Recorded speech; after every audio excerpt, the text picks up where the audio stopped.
Meet Arthur John Priest. No, he isn't famous for being a painter or for discovering some long-lost treasure. He didn't invent some cool gadget or break any world records. No, Arthur John Priest is famous simply for being unsinkable. Proving one can be both lucky and unlucky at the same time, Priest was involved in and survived several mishaps at sea, including the fateful maiden voyage of the Titanic. Priest was not a rich man interested in sailing for pleasure. He was part of the working class, employed as a stoker or fireman, stuck for hours within the hot bowels of large steam-powered vessels. His job was dirty and difficult. He was responsible for keeping the furnaces lit, feeding them coal to ensure enough steam was produced for the engines to work. He had to be careful about not overheating the system or setting fire to the whole ship. The furnaces had to be carefully watched and constantly fed. He breathed it all in a while, working and fighting with the sweat and the dirt. He would often work shirtless because of the heat and was always covered in black coal dust. And when he finally had a break, his shared living quarters were nearby in the same part of the ship. He must have been good at his job, though, because he had no trouble finding work. But wherever he went, bad luck seemed to follow. The first incident was a mild one. As a young man, Priest worked on the RMS Asturias. The passenger liner first set sail in 1907, traveling between Southampton in the UK to Buenos Aires in Argentina. At some point during its maiden voyage, the ship suffered a small collision. The damage was bad enough that the ship returned for repairs. Thankfully, there were no reports of any serious injuries. Priest, unfazed, simply went to work on another ship, but his bad luck lingered on the Asturias. In 1914, the Asturias became a hospital ship, helping care for sick men and women around Europe while bringing them home to England. But in March 1917, at just around midnight, the ship was struck by a foreign object. Its hull was breached and the engine room flooded. The captain ordered everyone to abandon the ship, sending crew, patients, and health staff scrambling for the lifeboats. The vessel was still moving, powering through the water because the main controls, located within the flooded engine room, could not be turned off. The captain refused to leave the ship while people were still trying to escape. He was able to aim the Asturias towards Bolt Head, where it finally hit land and couldn't sink. The remaining lifeboats were lowered and the final survivors made it to safety. When they studied the damage on the ship later, the Asturias was declared a total write-off. It might be hard to pin this particular disaster on Priest. After all, he wasn't even on the ship at the time. But it seemed that many of the ships on which he served were destined for trouble. His bad luck followed him to his next job on the RMS Olympic, a massive ocean liner. The Olympic was big. In fact, it had been designed and built as part of the fleet that included the Titanic. But with size came sacrifice. The Olympic was great at moving in one direction, but very difficult to handle when it needed to turn. It was September 1911. The Olympic was trying to alter its course. The Hawk, a smaller ship sailing nearby, didn't give the larger vessel enough room to maneuver, and the two slammed into each other. Because the Hawk was engineered to deal with potential confrontations when out at sea, its reinforced bow tore through the Olympic. Two large gashes appeared on the ocean liner's side. The propeller shaft was badly twisted, and worse, the ship began to take on water. Somehow, the Olympic made it to shore without sinking, and nobody was seriously hurt. Priest had no idea that this was just a small taste of what his future held for him. He next found employment on a brand new ship, a better ship, an unsinkable marvel that was said to be the biggest vessel to have ever been built. Yes, he was going to work on the Titanic. And what a job! It took 29 boilers, requiring 850 tons of coal a day to produce enough steam to power the Titanic. Priest was just one of 150 stokers toiling away in the ship's underbelly, keeping those fires burning day and night. He made around $30 a month. But on April 14, 1912, he would find himself flung from a world of extreme heat to one of blistering cold. At approximately 11:35 p.m., the crew spotted an iceberg. The Titanic tried to avoid it, but the alarm had been sounded too late. 5 minutes later, the two collided. The iceberg tore through the hull, and the once watertight compartments inside were badly ruptured. As the cold Atlantic water flooded in, the ship began to sink. Distress signals were sent, but the closest ship, the Carpathia, was over 3 hours away. In the dark of night and stuck in the middle of nowhere, the crew and passengers panicked. Those who could scrambled for the lifeboats. Others jumped into the icy waters. In total, only 706 survived that terrible night. Priest, at the time of the collision, was down in the ship's lower quarters. He was on break, relaxing from a hard day of work. And as the ship went down, so did his chances of survival. He and his fellow workers were in the most dangerous position on the ship. They had to make their way through a maze of corridors and gangways, some of which were flooded, in a mad dash to the deck. And then they faced the frigid water, jumping in and desperately swimming to safety. The ocean was so cold that Priest even suffered frostbite before finding his way onto a lifeboat. He was one of only 44 stokers to survive that night. After an experience like that, most of us would never set foot on a boat again. But Priest had to work. His next job also ended in disaster. He was offered employment on the HMS Alcantara. It went down in 1916, and Priest was again one of the few to make it to safety. He was badly wounded in the process. But he kept pressing his luck, and his next job as a stoker may have felt eerily familiar. He would be working on a ship built by the same people behind both the Olympic and the Titanic. And this ship, named the Britannic, was the biggest of the three. It was also believed to be a superior vessel, fitted with new safety features after the Titanic sank. For example, it had 48 open lifeboats, 46 of which were the largest ever used on a ship before. 2 of these were even motorized and equipped with special communication devices. The good news? The Britannic survived its first trip without incident. It was already doing better than the Titanic ever did. However, on November 21st, 1916, the Britannic was shaken by a loud explosion while traveling through the key channel in the Aegean Sea. The hull was damaged, and some of the compartments began to fill with water. But, unlike the Titanic, the Britannic had been designed for just such an emergency. It had been fitted with 5 watertight bulkheads. Intact, these would help keep the ship safe and floating for a much longer period of time. But there was one issue. Portholes along the lower decks had foolishly been left open. As the ship tilted, the portholes let in water, which flooded the Britannic and hastened its descent into the sea. This effectively made those watertight bulkheads useless. The ship was going down fast, much faster, in fact, than the Titanic had sunk. 35 of the lifeboats were successfully launched, saving most on board. Of the 1,066 passengers and crew, 1,036 survived. Priest, his luck intact, was one of them. And yet, he still wasn't done with a life at sea. He accepted a position as a stoker on the Donegal. It was a smaller passenger ferry that had been converted for use as a hospital boat. In April 1917, it was struck by a foreign object while fleeing an unsafe situation, and though he suffered from a head injury, Priest was again one of the survivors. It took experiencing 2 collisions and 4 sinkings before Priest was finally ready to retire. In fact, he reportedly said he only gave it up because no one wanted to sail with him. Can you blame them? He would live out the rest of his life on dry land in Southampton, England, with his wife Annie and their 3 sons.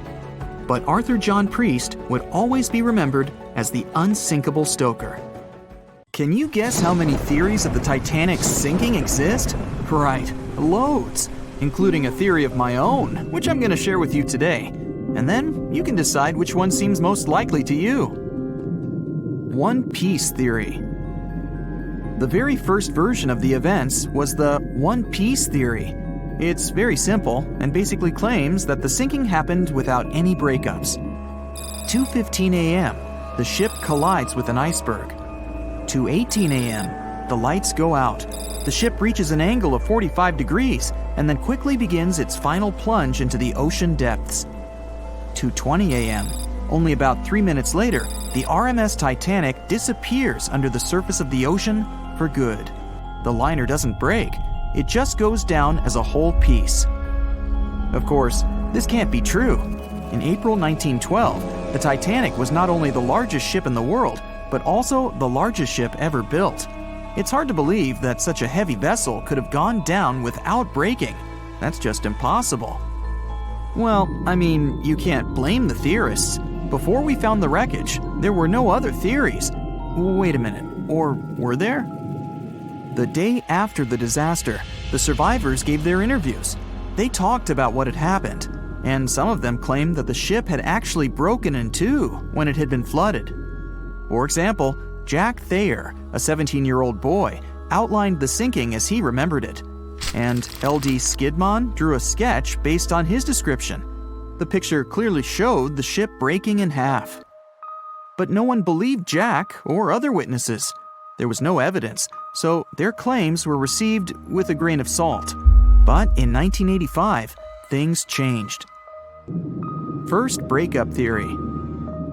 That's when Robert Ballard found the wreckage of the Titanic in the depths of the ocean. When people saw the wreckage, it became clear that Jack and the other survivors had been right. The Titanic did indeed break in two when it sank. So it's time for a new theory. 2:15 a.m. The keel breaks, the starboard list eases, and the hull continues to bow and crumble. 2:17 a.m. The galley sections break off.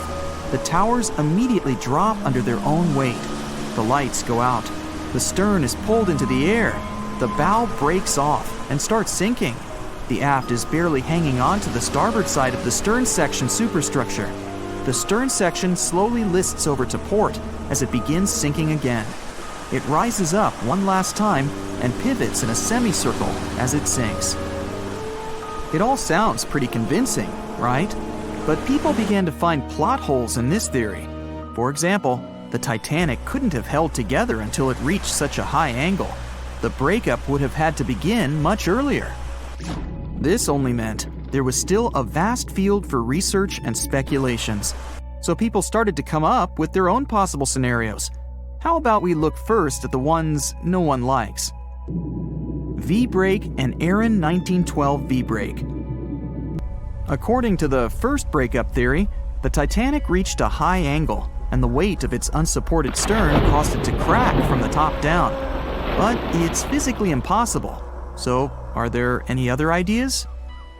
In 2006, Roger Long, a naval architect, decided to research a so-called V theory. 2:17 a.m. The breakup begins at a shallow angle, perhaps as little as 11 degrees. The upper structure fails and starts to crack.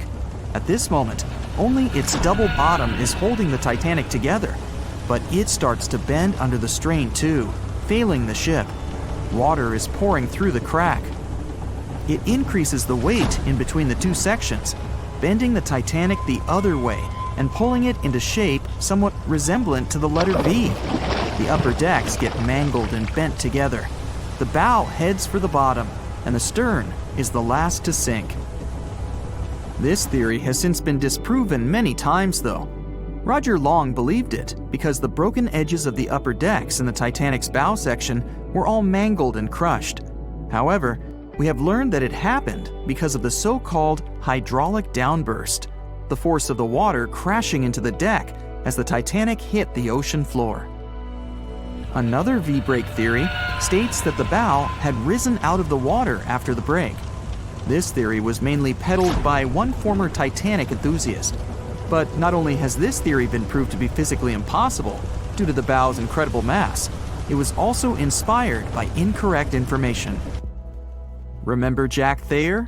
Well, it was based on his sketch and the words of a couple of passengers. But the truth is, none of them had ever seen the Titanic break down like this. Jack himself even stated in an interview that the sketch was completely out of context to what he had actually seen. It was drawn by a passenger on the Carpathia, the ship that received the Titanic's distress signal and came to its aid. It couldn't be used as evidence. Now that we know this, let's move on to the theories that most people believe in. James Cameron's banana peel theory. Who hasn't seen the legendary movie about the Titanic, right?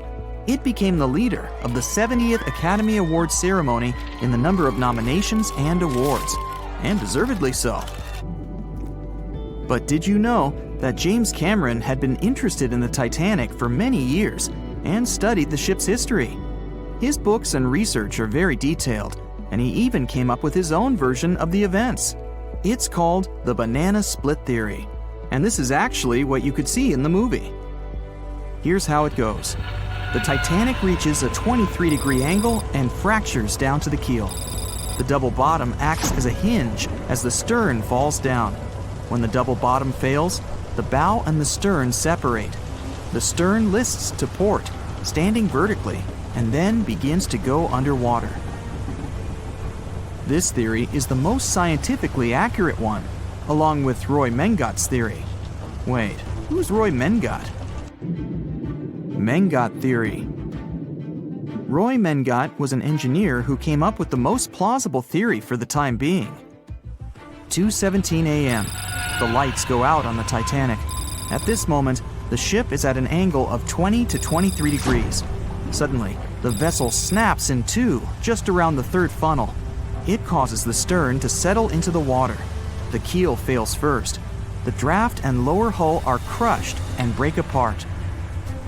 Water surges into the bow and stern of the ship through the huge cracks, causing the bow section to sink beneath the waves.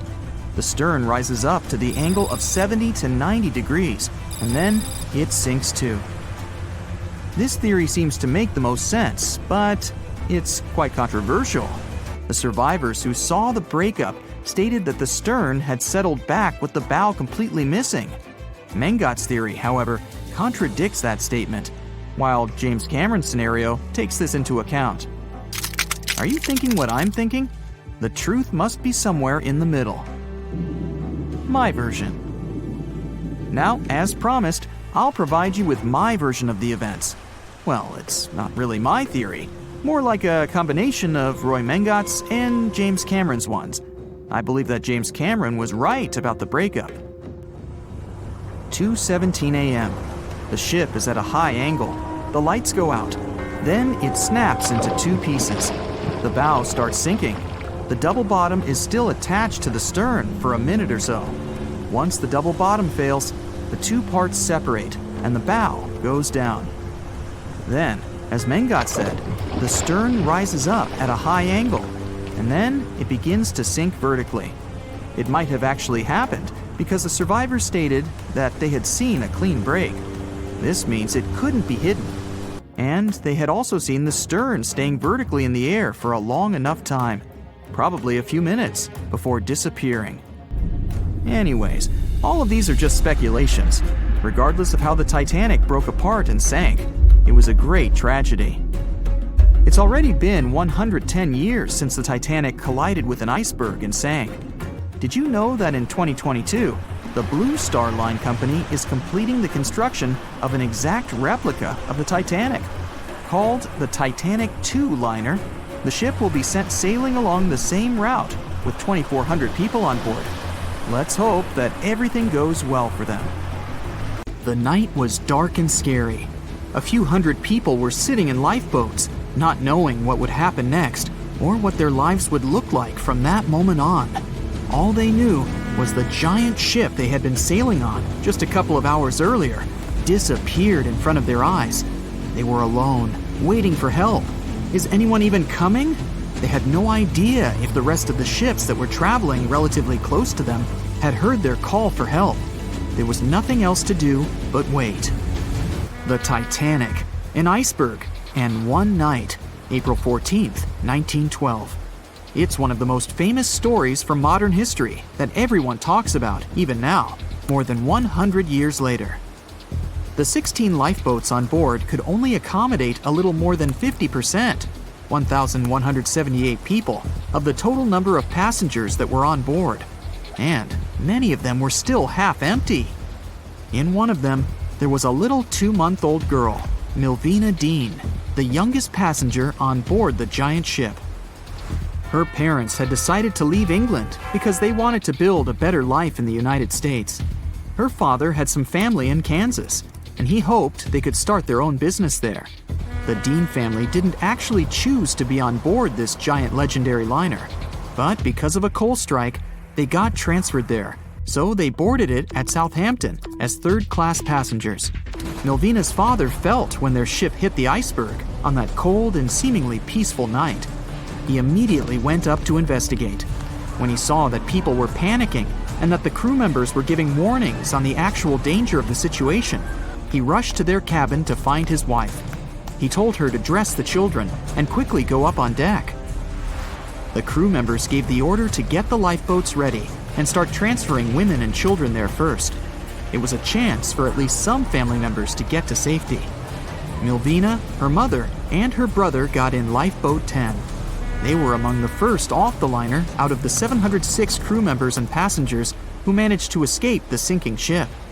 Later, the liner called Carpathia heard their call for help, came for the passengers, and took them to New York. Her father, unfortunately, stayed behind them and didn't manage to save himself. Milvina grew up in Ashurst, England, which wasn't far from where she set sail on the ship. She spent her life working as a secretary and an assistant in small businesses in Southampton. She never married. Milvina always used to say she never spoke about the whole Titanic thing because she remembered nothing about it, so she didn't want people to think she was just drawing attention to herself. But in 1985, a French-American team got together and located the wreck of the Titanic. It was around 370 miles east of Mistaken Point, Newfoundland, in water that was more than 2 miles deep. That's when they confirmed the ship split in two. For decades, people believed the ship sank in one piece. They thought the only significant damage was the damage the hull got from its contact with the iceberg. In reality, it broke in half, right between its third and fourth funnels. It happened shortly before the ship disappeared under the surface of the water, and the whole thing, starting from the moment when they hit the iceberg, lasted around 2 hours and 40 minutes. People didn't pay that much attention to the Titanic until this team of researchers found the wreck. In the last year of her life, she sold some of her family's possessions at auction to pay for her stay in a nursing home. The items she sold also included a suitcase filled with clothes that her family got when they arrived in the US, and compensation letters her mom got from the Titanic Relief Fund. The compensation letters outlined the financial aid that certain passengers received who had survived the loss of their loved ones. She lived until the age of 97 when she caught pneumonia. She was the youngest of the 705 people that survived the whole event. The Titanic was the world's largest ship. Since it was so big, some thought the vessel should have had 4 exhaust stacks. But Thomas Andrews, the man who designed the ship, believed that only 3 were necessary. So, the Titanic basically had one purely decorative stack. 2,200 people were on board when the ship sank. There were 908 crew members, and the maximum number of passengers on board, which was 3,500. As you probably saw in the movie, there were different classes of passengers. The estimated overall wealth of those in first class was about $500 million, and researchers estimated $6 million worth of things went down to the ocean bottom, together with the ship. In first class, this liner was a place of luxury. It had 4 restaurants, 2 libraries, 2 barber shops, reading rooms, and a photographic darkroom on board. There was also a heated swimming pool, but only first-class passengers could use it, at a price of 1 shilling a time. The ship also had Turkish baths and electric baths, and passengers could use each for 4 shillings at a time. The cost to build this massive giant was $7.5 million, but that was back in 1912. Today, it would be about $200 million. First-class tickets cost $2,560 at the time, which is today's equivalent of $61,000. What would you get in these expensive cabins? A sitting room, 2 bedrooms, 2 wardrobe rooms, and a bathroom. Would you pay that much for those luxuries? Teams of researchers still haven't explored many areas on the Titanic. It's still very, very hard to access them with underwater vehicles. There was a lifeboat drill scheduled for the same day the Titanic sank, but it was called off for some reason. The crew had done just 1 lifeboat drill, and that was when the ship was still docked. But even if the crew members had been properly trained and each lifeboat had been filled, the capacity was still not enough to save each and every passenger. The Titanic was the biggest movable object in the world at that time. On May 31st, 1911, its immense hull made its way down the slipways and ended up in the River Lagan in Belfast. Over 100,000 people were there to see the launch, which took just a little more than a minute and went off without a hitch. The people who were in charge of the ship immediately towed the hull to a mammoth fitting-out dock. Thousands of workers spent most of the next year there working hard, building the decks and constructing all those luxury interiors that gave the Titanic its specific look. They were also installing the 29 giant boilers that would power the ship's 2 main steam engines. All that to get the title Unsinkable. The ship had more than just one fatal flaw. You may have heard of one of its design flaws. The airtight bulkheads weren't completely sealed on top. This allowed water to flow from one compartment to another, which eventually sank the liner. And Titanic had more flaws. High sulfur content, cold temperatures, and high speeds largely affected the steel of the vessel's hull and the iron of its rivets. The steel here shattered, while the rivets popped out relatively easily. This was the reason the Titanic sunk 24 times faster than we'd expect. There are many theories about what really led to the sinking of such a giant.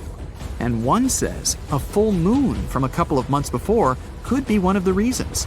It may have created very strong tides that sent a flotilla of icebergs southward. This was right in time for the Titanic's maiden voyage.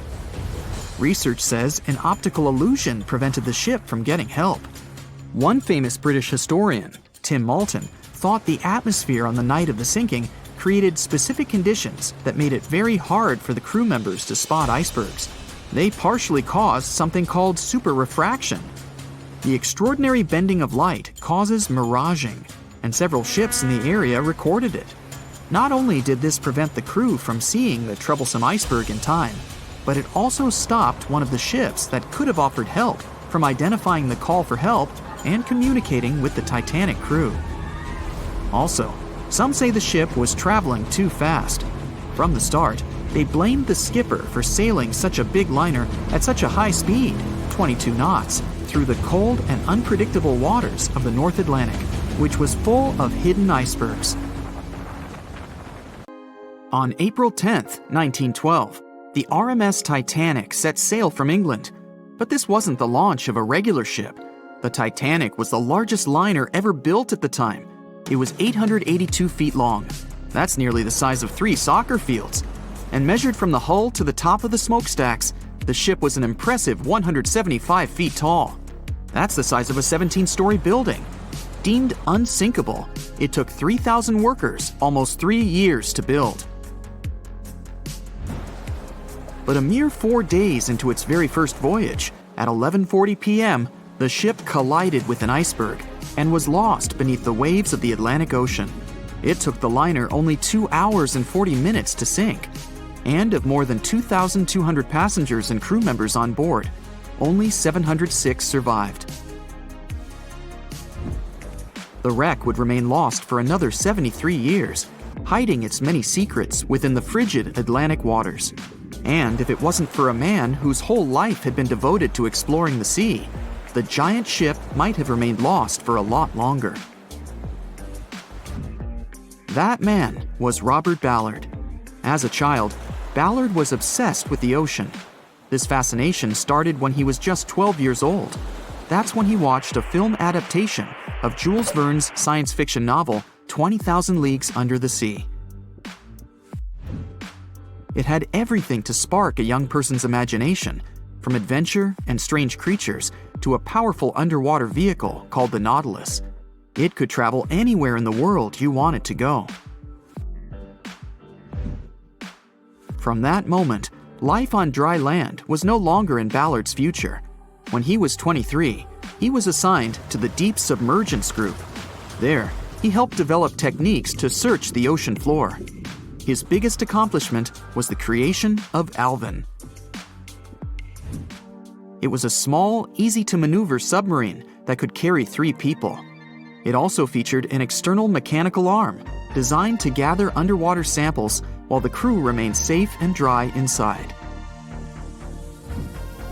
Alvin the submarine quickly proved useful for a variety of tasks.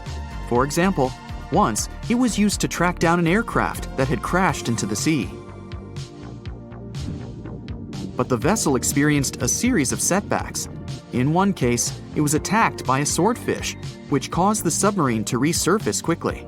The swordfish, still stuck in the outer skin of the submarine, became that night's dinner. And in October 1968, the submarine was being lowered into the water when the cables holding it snapped, sending it careening into the ocean, along with 3 crew members on board. And because the small vessel was still open, it immediately filled with water and quickly began to sink. Luckily, the crew managed to escape, but Alvin was gone. Bad weather hampered multiple attempts to recover the vessel. It wasn't until the following year that it was finally returned to the surface. In time, Alvin would be improved. Its hull would be strengthened by titanium, giving it a higher depth rating, thus making it even better suited for ocean exploration. The specialized submarine would come in handy in many of Ballard's 100-plus expeditions.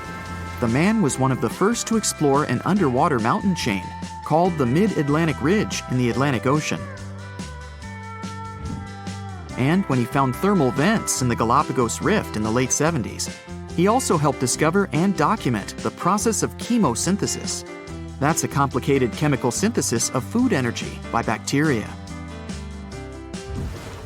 But his biggest discovery was still to come. Ballard claimed he'd never been a Titanic fanatic, but he eventually became obsessed with finding the ship after watching other explorers try and fail. As he said, Titanic was clearly the big Mount Everest at the time. Many others had tried, many that I thought would have succeeded, or should have succeeded, but didn't. Ballard began thinking about finding the ship as early as 1973, and 4 years later, he actually made an attempt. He used the deep-sea salvage vessel Sea Probe, which was a drill ship equipped with cameras and sonar. But he was forced to give up when the drilling pipe broke. It just wasn't his time.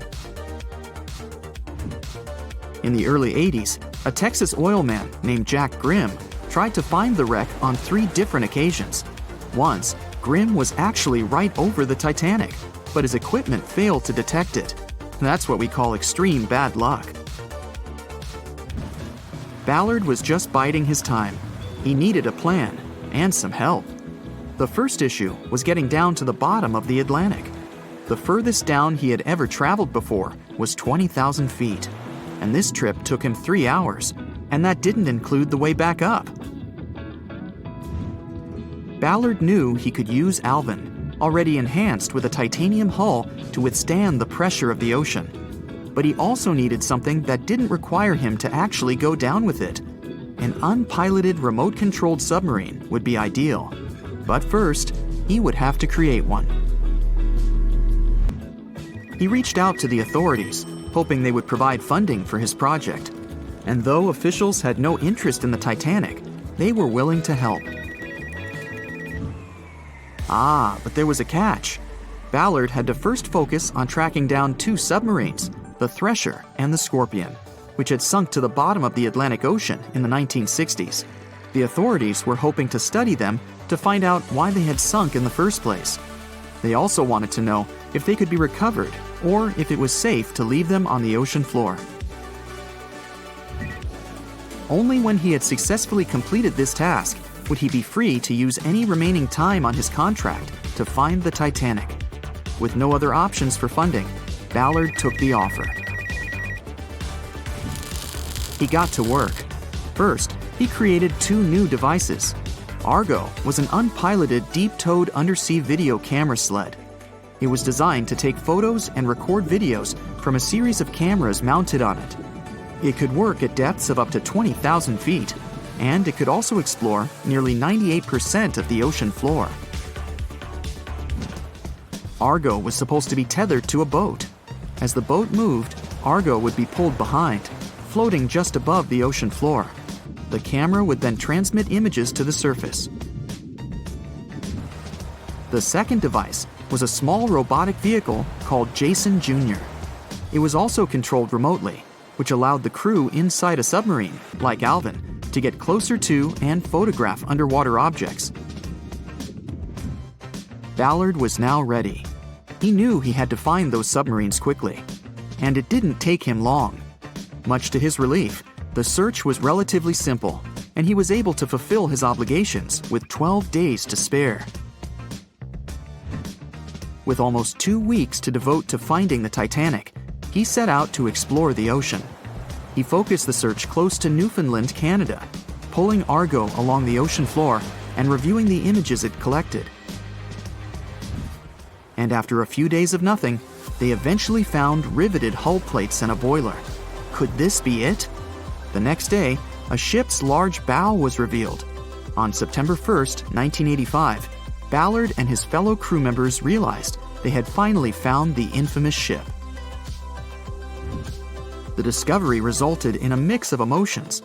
Ballard was excited to be the first to find the Titanic's final resting place, but he was also overwhelmed by the sense of grief for those who had suffered when the ship had gone down.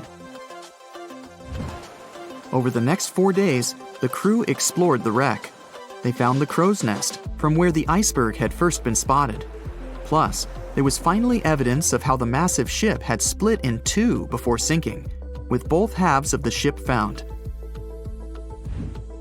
There was furniture and dinnerware, and sadly, several leather shoes of those who hadn't made it to safety were scattered about the ocean floor.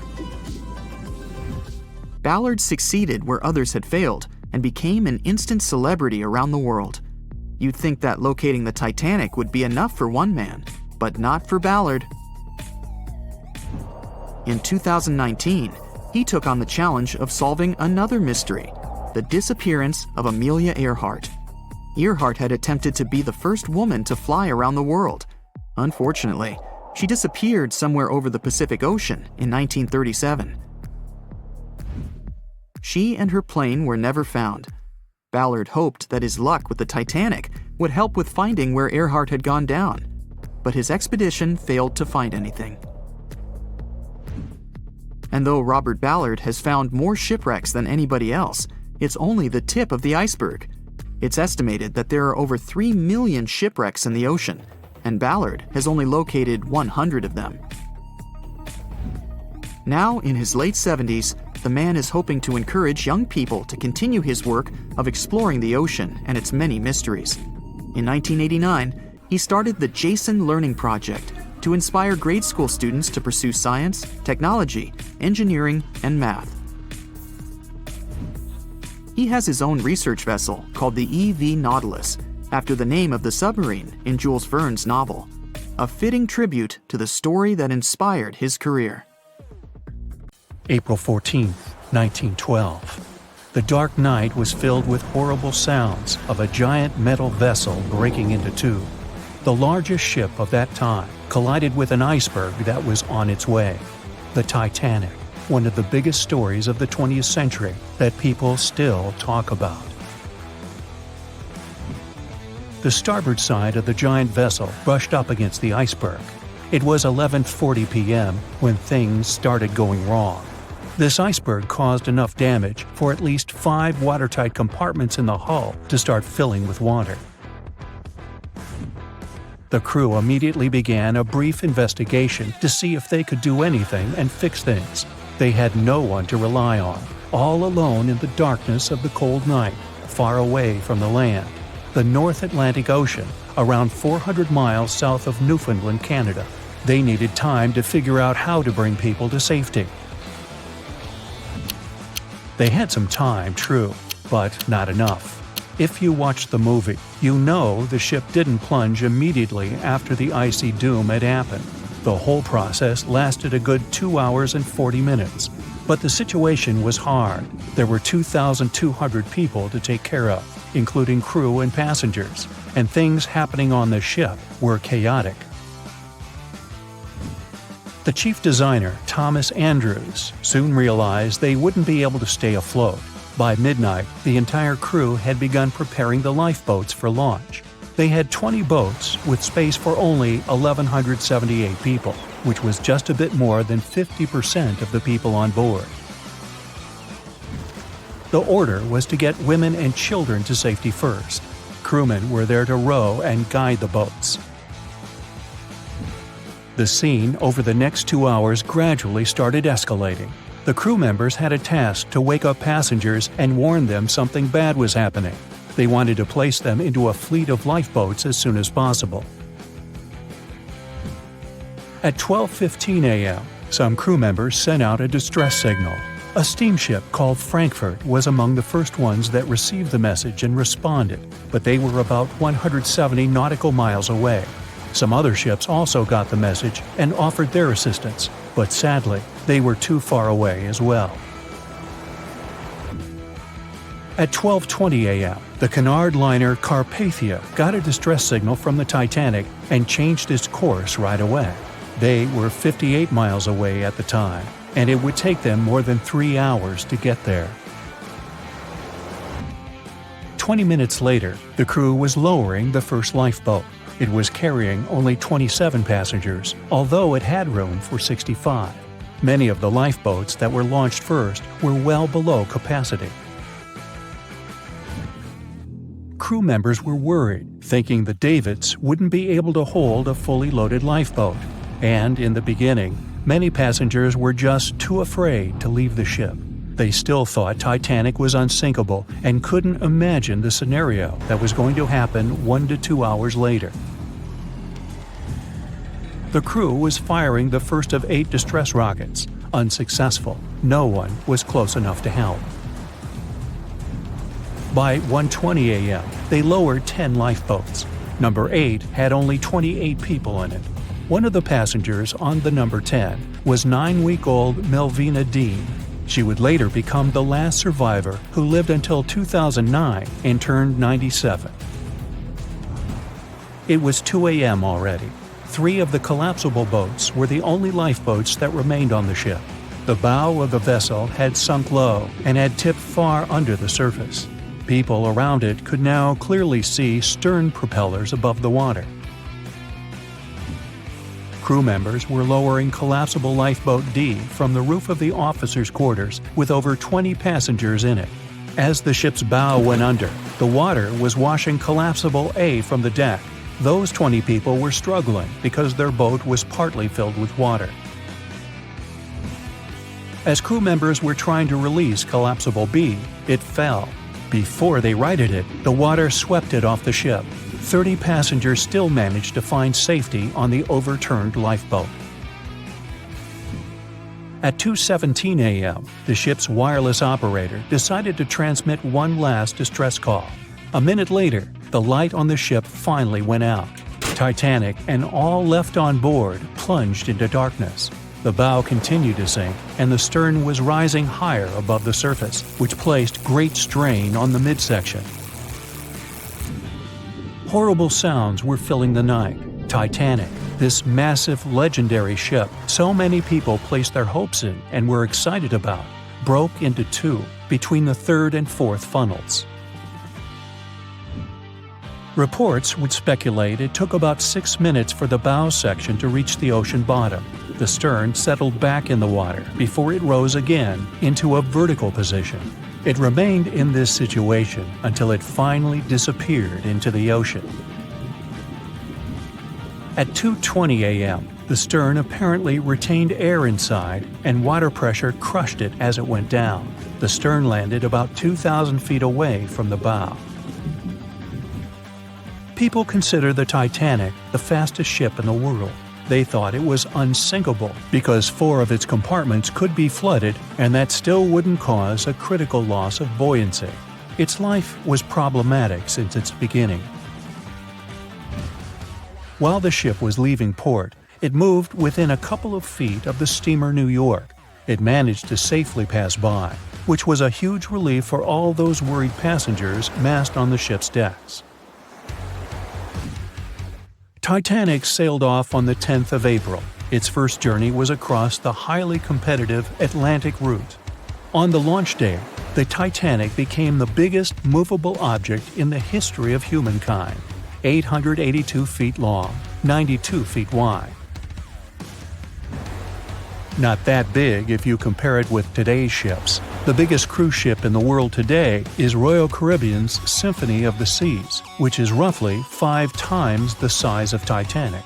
If you put that ship in a vertical position, it would be nearly as tall as the Empire State Building, which is 1,250 feet without antennas. But Titanic was a huge attraction back in its time. At one moment of their journey, they stopped in France, after which they made another stop in Ireland. Once the final passengers boarded, the massive ship set out at full speed for their final destination, New York City. 4 days after the beginning of its journey, Titanic failed to divert its course from a huge iceberg, the story we all know about. Only 700 people survived, and most of them were women and children. The night was extremely cold, 1 hour and 20 minutes after Titanic had gone down to the bottom of the ocean. Survivors weren't even sure someone was coming to save them. Finally, they saw the light. It was Carpathia coming towards them. They came for the people in the lifeboats. The crew brought them aboard and pulled a handful of other passengers out of the water. Many ships tried to contact Titanic a few hours after it sank. Their messages were never returned. Later, when there was an investigation of what really happened, they discovered the Leyland liner California had been less than 20 miles away when Titanic was sinking. But the crew didn't hear the distress signals coming from Titanic because their radio operator was off duty. Countries from both sides of the Atlantic were shocked and horrified when they heard details of what happened to Titanic. They decided to make changes to ship operations, rules that would help avoid such events in the future.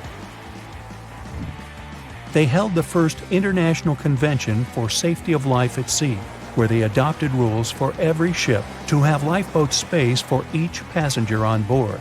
Also, lifeboat drills became mandatory. They also decided to establish an international ice patrol. Its main role was to monitor icebergs in the North Atlantic shipping lanes. Ships also needed to maintain a 24-hour radio watch. Titanic wasn't built alone. Because of the size of this magnificent ship and all the new equipment it required, it would have been too expensive as a one-off. So the team built the Titanic alongside 2 sister ships, and both of them had eventful lifetimes. RMS Olympic came first. It was launched in 1910, and for a whole year was the biggest liner in the world. The Britannic was another sister ship that sailed for a while before it too ended down on the ocean bottom. But only Titanic became a legend and one of the most fascinating stories of modern history. April 14, 1912. A cold evening somewhere in the North Atlantic. On board the most modern and unsinkable ship, the Titanic, a dinner is held. 2 well-dressed men are sitting at one of the tables. One of them is a famous British journalist. He tells his interlocutor an interesting and at the same time terrible story. It all started about 1000 BCE in ancient Egypt. At that time, one woman was born in the city of Thebes. No one knew who she was or what she did, but she had a high social standing. Towards the end of her life, she was proclaimed a priestess in the College of Amen-Ra. Her body was embalmed, placed in a wooden casket, and covered with a massive lid bearing the image of a woman and mysterious inscriptions. She was buried in Thebes along with other people of the upper class. The mummy of this woman lay at rest for almost 3,000 years. The burial place had been carefully hidden. Around the first half of the 19th century, a group of locals accidentally discovered the ancient tomb. They disturbed the peace of the priestess. No one knows exactly what happened that day, but the mummy was removed from the casket and disappeared without a trace. A few decades later, a group of 4 wealthy friends from England came to Egypt for a trip across the upper part of the Nile. First, they went to visit the excavations of the Temple of Amen-Ra near the city of Luxor. There, they found the empty mummy case. It depicted the priestess with dark eyes looking into the void. There was something sinister in her gaze. They didn't know who the case belonged to, but they were so amazed by the beauty and energy of that find that they decided to buy it from the locals. The buyer disappeared the same night before the case was delivered to him at the hotel. Some said they'd seen the man leave the hotel and go towards the desert. No one knew why he did it. No one else saw him afterwards. Another man from the same group took the casket. During their return home, one of the friends was seriously injured. After arriving in London, the new case owner discovered the bank where all his money was placed had gone bankrupt. In one day, the man turned from a wealthy businessman into a beggar. A third friend also experienced the sinister influence of the ancient find. He lost his health, job, and eventually even his life in an accident shortly after returning to London. Before going bankrupt, the owner gave the ancient casket to his sister who lived in London. One of the friends of this woman came into the room, saw the Egyptian artifact, and immediately felt the dangerous energy emanating from it. Then the owner's sister gave the case to a famous photographer. He took some photos and was horrified. According to his words, he saw a real priestess with a human face in the photos. She looked at him with an ominous, icy gaze. No one except the photographer touched the film of the camera. No one changed the photo. Shortly after, the photographer mysteriously went missing. From that point, the story becomes vague. According to one version, the owner's sister gave the artifact to the British Museum. The man who transported the case passed away soon after, and his assistant got into a terrible accident. Another version says that the item from the Egyptian tomb was bought by a rich businessman. After that, 3 members of his family also had an accident, and his house burned down. Convinced the mummy case was cursed, he gave it to the British Museum. The interlocutor listens to the story with such interest that he forgot about dinner, which has gone cold. "How did you know all this?" he asks. The journalist replies he has been studying everything related to the mummy and its owners for several months. He found evidence of all the accidents and put together the full picture. "So, what happened next?" the interlocutor asks. It seems the mummy case should find peace in the museum. The priestess was surrounded by other kings and queens from different times. However, there was no peace. Scientists and ancient languages experts tried to decipher the symbols on the case. They found out that most of the inscriptions meant curses and misfortunes addressed to those who'd dare to disturb the peace of the priestess. Every night, the guards and museum staff heard the knocking coming from the mummy case. The knocking was accompanied by crying and screaming. Also, someone scattered other exhibits all over the hall every night. Everyone soon came to believe that the priestess's spirit continued to use magic forces. Then, one private collector became interested in the case. He bought it from the museum, not for his collection, but to try to expel the spirit of the mummy from the artifact. It's not known in what ways he tried to do this, but he failed. Then, he managed to sell the mummy case to a rich American archaeologist. That guy decided to move the mummy to New York. And what? What happened next? The interlocutor asks with interest. "That's it. End of story," the journalist answers. "What do you mean? What happened to the mummy? Where is it now?" The journalist looks at the interlocutor with some excitement. "She's here. She's on the Titanic," he says. The interlocutor looks scared and confused, but the journalist confirms the sarcophagus is here. He doesn't doubt it because he saw it with his own eyes. After dinner, they go to their cabins. The journalist lies down but can't help thinking about the mummy. He tries to convince himself that everything he has found out about the priestess is a myth. There is no curse. The moment he finally falls asleep, he feels a slight push. A few minutes later, a crew member knocks on his cabin door. He informs that all passengers must go to the upper deck, because something has happened to the ship. The journalist goes out into the fresh air and sees a huge crowd of people. There's no panic yet. Someone says that something has happened to the engine. Others say it's just a precaution. The journalist immediately understands everything. The ship is sinking. The priestess did it. In less than an hour, the Titanic completely went underwater. One legend says the priestess influenced the captain of the ship. The crew members didn't dare to put such a valuable cargo in the hold. Therefore, they placed the box with the artifact near the captain's bridge. On that fateful night, the captain decided to look at the casket with his own eyes. After that, his behavior became weird. They said the spirit clouded his mind. When the ship entered the territory filled with icebergs, he refused to slow down, despite the requests of the crew. The sarcophagus may still lie at the bottom of the Atlantic Ocean even now, with the priestess finally having found her peace. Okay, this story is nothing more than a legend. There's no record or evidence that the Titanic was carrying any kind of mummy or sarcophagus. The legend appeared a couple of years after the disaster. At that time, there were many theories about what happened to the Titanic.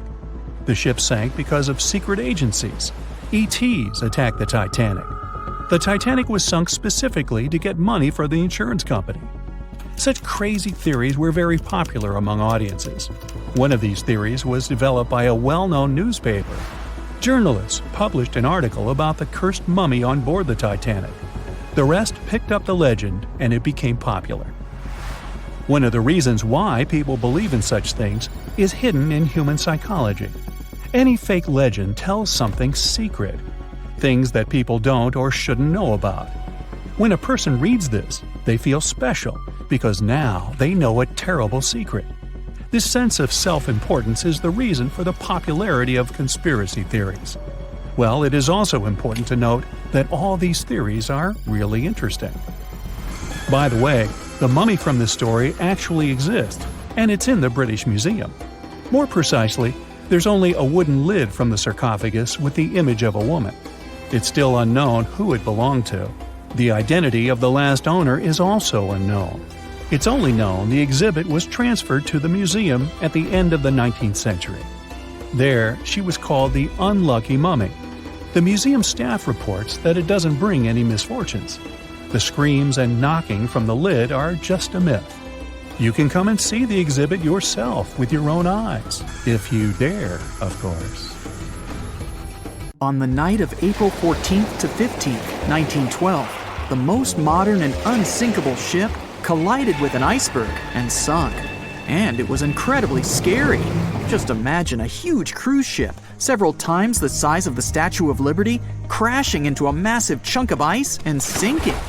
It's dark and cold. All you can hear is the rumbling and grinding of breaking metal and wood. All that surrounds you is the icy waters of the endless Atlantic Ocean. There's almost no connection with the outside world. There are no phones or internet. Nobody else on the whole planet knows that the ship is sinking. It's a real nightmare. But the most shocking thing is that the people who were on the Titanic that day didn't panic. They were calm, maybe a little worried, but there was no fear on their faces. To understand why they weren't afraid during one of the biggest disasters of the 20th century, you need to see what was going on through their eyes. So, you're a passenger on the infamous ocean liner. Your cabin is located on one of the top decks of the ship. You've just had a great time with your friends at dinner. Now musicians are playing a beautiful melody. Waiters are serving dessert. You go out onto the deck and enjoy the tranquility of the mighty ocean. At this moment, you feel an incredible sense of security and comfort. You're proud that you're one of the first people in the world to travel on the most high-tech ship on the planet. You go to bed in your cabin and wake up because a crew member gently knocks on your door and asks you to go to the deck. There's some kind of issue, but there's no reason to panic. No problem. You'll be happy to go out and take a look at the night sky. The moment when the ship collided with the iceberg felt like nothing more than a slight push, and some passengers didn't even hear it. They realized that something was wrong only when stewards knocked on their doors and asked them to go outside. You're on the deck. There are already a lot of people here.